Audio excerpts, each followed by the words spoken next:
اعوذ باللہ من الشیطان الرجیم بسم اللہ الرحمن الرحیم۔ السلام علیکم ورحمۃ اللہ وبرکاتہ۔ امید کرتا ہوں کہ آپ سب خیر و عافیت کے ساتھ ہوں گے اور ایمان والی زندگی گزار رہے ہوں گے۔ انشاءاللہ تعالیٰ آج کی جو ویڈیو ہے اس کے بارے میں میں آپ کو بتاؤں گا کہ جو موضوع ہوتے ہیں ان پہ مسح کیسے کیا جاتا ہے، کس طرح کیا جاتا ہے، یا کیسے موضوع ہیں جن پہ مسح کرنا جائز ہوتا ہے اور کیسے موضوع پر مسح کرنا ناجائز ہے، یا پھر یہ بتاؤں گا کہ موضوع پر مسح کرنے سے پہلے کیا کرنا چاہیے یا بعد میں کیا کرنا چاہیے، یا کیسے مسح وہ ختم ہوتا ہے، ٹوٹ جاتا ہے، یا کتنی دیر تک رہتا ہے، اس کی مدت کیا ہے۔ تو آئیے چلتے ہیں اپنے ٹاپک کی طرف۔ تو سب سے پہلے ہمارا ہے کہ موضوع کیسے ہوں جن پہ مسح کرنا جائز ہوتا ہے، کون سے موضوع جن پہ مسح کرنا جائز ہوتا ہے۔ پہلے وہ موضوع ہوتے ہیں، پہلے نمبر پہ 3 قسم کے موضوع ہیں، ٹھیک ہے۔ پہلے نمبر پہ وہ ہیں جو گھٹنوں تک ہوں، ٹھیک ہے، اور چمڑے کے ہوں۔ دوسرے وہ جو صوتی یا جو اون کے یا سوت کے بنے ہوئے ہیں، ٹھیک ہے، تو اور ان کے جو نیچے تلا ہوتا ہے وہ چمڑے کا ہو۔ تیسرے وہ ہوتے ہیں جو اونی یا سوتی ہوتے ہیں، ٹھیک ہے، اگر ان کو خالی موزوں کو پہن کے 3 میل چلے جائے تو وہ نہ پھٹیں۔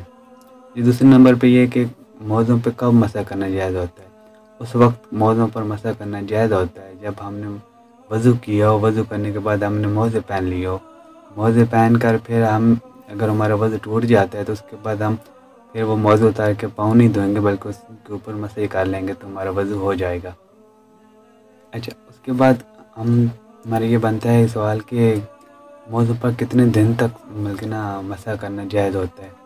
موضوع پر اگر ہم گھر میں ہوں، ٹھیک ہے، تو جہاں پہ ہم رہتے ہیں اس جگہ پہ ہوں تو پھر 1 دن 1 رات تک ہم موضوع پہ مسح کر سکتے ہیں، یعنی کہ 1 دن اور 1 رات 24 گھنٹے۔ اگر ہم گھر سے باہر ہوں، سفر میں ہوں یا کہیں گھر سے باہر ہوں تو پھر ہم 3 دن اور 3 راتیں ان پہ مسح کر سکتے ہیں اور اس سے زیادہ وقت سے نہیں کر سکتے۔ اچھا، اگر اس کے بعد یہ سوال بنتا ہے کہ جو ہم وضو کرنے کے لیے یا غسل کرنے کے لیے بھی ہم موضوع پہ مسح کر سکتے ہیں یا صرف وضو کے لیے۔ دیکھیں، جو غسل ہوتا ہے، غسل میں جسم کا سارا حصہ یہ دھونا لازمی ہوتا ہے، ٹھیک ہے، اس پہ پانی بہانا لازمی ہوتا ہے، تو 1 وال کے برابر بھی سوکھی جگہ نہیں رکھنی ہوتی۔ تو اس لیے جو غسل میں ہم موضوع پہ مسح کرنا جائز نہیں ہے، صرف یہ ہم موضوع پہ مسح وضو میں کر سکتے ہیں، غسل میں نہیں کر سکتے۔ اچھا، اس کے بعد جو موضوع پہ مسح کرنا ہوتا ہے وہ اوپر کی طرف سے کرنا ہوتا ہے، پاؤں کے نیچے سے یا ایڑی سے مسح نہیں کرتے، ٹھیک ہے۔ اچھا، اس کے بعد آتے ہیں کہ مسح کس طرح کرنا چاہیے، مسح کرنے کا جو طریقہ ہے موضوع پہ وہ کیا ہے، کیسے کرنا چاہیے۔ دیکھیں، جو مسح کرنے کا صحیح طریقہ ہے وہ یہ ہے کہ پہلے جب وضو کر رہے ہوں تو پاؤں دھونے کی باری آئے، آخر پہ تو صرف ہاتھ بھگو کے جو 3 انگلیاں ہیں وہ پاؤں کے نیچے یعنی انگلیوں کی طرف سے اوپر، پاؤں کے اوپر سے، ٹھیک ہے، تو انگلیوں سے لگائیں 3 انگلیاں اور اوپر کی طرف نہ کھینچ لیں، ٹھیک ہے۔ صرف انگلیاں کے جو پور ہوتے ہیں وہ نہیں رکھنا بلکہ 3 انگلیاں پوری رکھنی ہے۔ اچھا، اس کے بعد یہ ہمارا آتا ہے کہ پاؤں جو موزہ ہوتا ہے، ٹھیک ہے۔ اچھا، اس کے بعد جو ہمارا موزہ ہوتا ہے وہ کتنا پھٹا ہوا ہو تو اس پہ ہم مسح کر سکتے ہیں، یا کتنا نہ پھٹا ہو تو اس پہ مسح جائز ہوتا ہے، کتنا پہ جائز نہیں ہوتا۔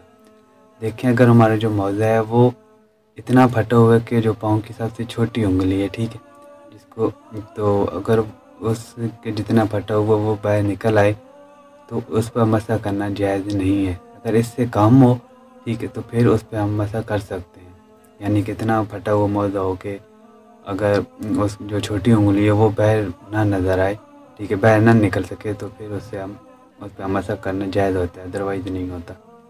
آج کی ویڈیو اتنی ہی تھی، امید کرتا ہوں کہ آپ سب کو بہت اچھی لگی ہوگی۔